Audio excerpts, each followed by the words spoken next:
নিয়ন্ত্রণ বলতে যে একটা ঢিলাঢালা ভাব থাকে সেটা আর থাকবে না, অন্তত প্রকাশ্যে কিন্তু এটা আইনি অপরাধে পরিণত হবে যদি নিষেধ শব্দটাকে সংযুক্ত করা যায়।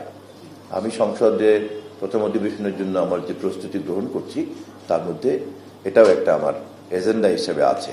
আমার আত্মবিশ্বাস যে বেশিরভাগ সংসদ সদস্যরাই এ বিষয়ে এগিয়ে আসবেন এবং আমরা এটাকে, এই অধ্যাদেশকে আমরা আইনে পরিণত করতে পারবো ইনশাআল্লাহ।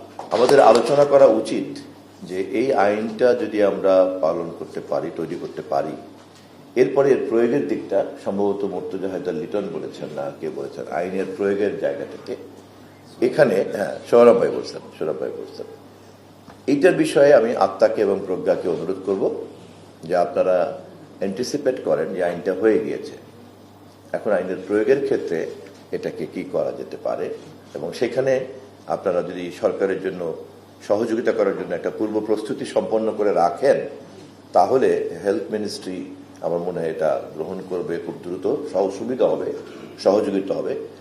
আর তথ্যমন্ত্রী হিসাবে আমি দায়িত্ব নিয়ে রাখছি যে সাথে সাথেই একটা জনমত তৈরি করার জন্য, যাতে এই আইন প্রয়োগ করার জন্য যাতে মানুষজন এগিয়ে আসে, আবার আইন সহজে প্রয়োগ করতে পারে, তার জন্য আমি একটা পজিটিভ ইকোসিস্টেম ডেভেলপ করার জন্য আমি একটা ক্রিয়েটিভ ক্যাম্পেইনে যাওয়ার প্রতিশ্রুতি ঘোষণা করে রাখছি।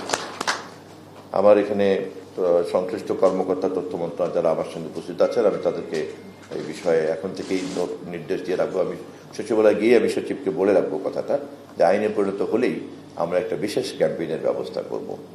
নির্বাচনের ইশতেহারে কিন্তু এই কথায় প্রতিশ্রুতি আমাদের দল দিয়েছে। আমাদের নেতা দেশনায়ক তারেক রহমান, আপনারা খেয়াল করেছেন যে অতীতে যে কোনো নির্বাচনের প্রতিশ্রুতির সঙ্গে এবারের প্রতিশ্রুতির কিন্তু অনেক পার্থক্য আছে।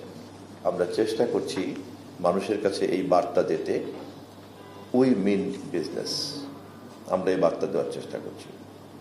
আপনারা এটাও দেখেছেন, দীর্ঘ 17 বছর পর উনি যখন দেশে ফিরেছেন, উনি ফিরেই কিন্তু বলেছেন ভবিষ্যৎ নিয়ে কথা, for the future I have a plan. উনি কিন্তু 17 বছরে কি মারামারি হয়েছে, কাটাকাটি হয়েছে, ওনার কত রক্তক্ষরণ হয়েছে, ওনার কি কি ক্ষতি হয়েছে, ওনার মায়ের কি ক্ষতি হয়েছে, ভাইয়ের কি ক্ষতি হয়েছে, তারপরে জনগণকে কান্নাকাটি করার জন্য, উদ্বুদ্ধ করার জন্য কোন নাটকীয়তার মধ্যে কিন্তু উনি যান নাই। একজন রাষ্ট্রনায়কের সংক্ষিপ্ত আয়ুতে যতটা সময় সে অ্যাফোর্ড করতে পারে না, রাজনীতির সঙ্গে আজকের সরকার, তারেক রহমানের সরকারের রাজনীতির এটাই পার্থক্য। একটা প্রতিশ্রুতি যেহেতু এই বিষয় ছিল, আমরা সেই প্রতিশ্রুতিটাকে আশা করি বাস্তবায়ন করে আবার আপনাদের সামনে হাজির হব।